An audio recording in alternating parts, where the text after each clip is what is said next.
இந்த உலகத்துல இருக்க எல்லா தங்கத்தையும் உனக்கே தரமா.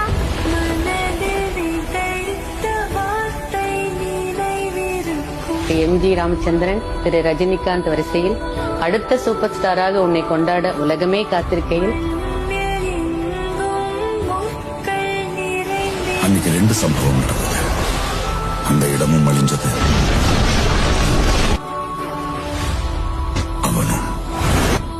எனக்கு ஒரு வாக்கு கூட நீ எப்படி வாழ போறியோன்னு எனக்கு தெரியாது. ஆனா சாகும்போது இந்த உலகமே மதிக்கிற பெரிய சுல்தானாவாதான் இருக்கணும்.